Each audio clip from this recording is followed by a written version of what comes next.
Hi everyone, it's Dave here, and I just wanted to show you the Rode Record app by Rode. It's $9.99 in the App Store, and it is one of the best ways you can record audio in the field using your iPhone. It works on all old iPhones right up to iPhone 7, and yeah, I think this one's a really good way to do recordings, and I'll show you why. So let's have a look. You can see here, this is the home menu, and I've already got 4 recordings. I'm just going to press the plus button and create a new one. Here you'll see some obvious buttons there, but I just wanted to show you how to get started and what settings you need to do by default just to get started. There's so many settings in here that you'll just be overwhelmed with, but in most cases you don't need to touch anything other than these few that I'm going to show you now. So you're just going to go to settings and go to the input option, and here you can change the mic up and down for the gain, so that turns the mic level up and down. One thing else you need to have a look in here, just make sure that iOS processing is ticked. That's by default already marked, but let's have a look at the playthrough option. So this, if you use the SC6 Rode adapter, giving you 2 extra TRSS mics, such as a Smart Lav or any other mic. If you're using that plus a set of headphones, you can monitor what you're listening to. So I'm just going to press that, but you just bear in mind you'll get some feedback. Okay, so now I'm monitoring what I'm hearing. I'll turn that off because it will really ruin this video. But by ticking that, you will be able to listen through a set of headphones as you're recording to get that really good understanding as to, am I in the right location? Do I need to get the mic closer to the subject? Whatever it might be, it really is what makes this app. All right, so let's have a look back. So I've done that.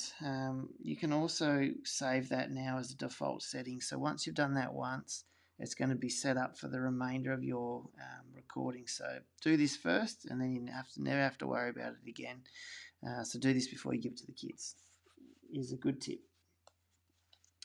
Alright, so now you've done that, I'm just going to go back to the recording, and in the bottom right hand corner here you can see a title prefix. So for example, I've just got recording 1, 2 right through to 5. That gets a bit messy over time, and when you want to go to a specific event, so for example we've got the Athletics Carnival coming up, I can click on that and I can call it Ath Carnival. I could even put the name of the person who's doing it, so I'll just put my name there, and you'll get a unique number. Okay, you could do time and date and all that sort of stuff, but I think a unique number's the way to go. So I'll just go back and create a new one and have a look now. It's called Ath Carnival David 1. So I press record, and here we are at the Athletics Carnival, and I'm going to ask some random questions. So you could just make this up as you're going, but every time you tap down on this grey shaded line, it's going to create a marker in the audio. So when you go back to edit, if there's something of significant value that someone said, tap on the screen to add a marker, and it's going to make your editing a lot easier so that you can split the clips when you need to, and yeah, it just points out obvious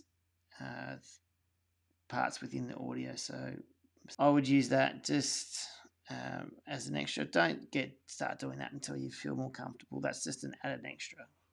Okay, so now that you've got that, you're ready to export. So just pressing the export option up the top here, you have a file sharing, or you can export straight to SoundCloud, Dropbox, or any of these other options. You can email it as well. I like this option here where you go to file sharing, and here you choose the type of file you want to export it as. So I'm going to export it as an MP3, and just go back, and if you create the audio file, it's now exported that as an MP3. You're now ready to send that. So if you go back to file sharing, and if you put this web browser access enabled, you get this web address. So if you were to type that into your browser on your computer, you would then be directed to a Rode website where you can download those particular files. Okay, they would appear, these three here, and you could just simply download them into your browser and then import them into GarageBand on your computer and edit them however you feel necessary after that. All right, so that's how you would record and then export your audio to your computer.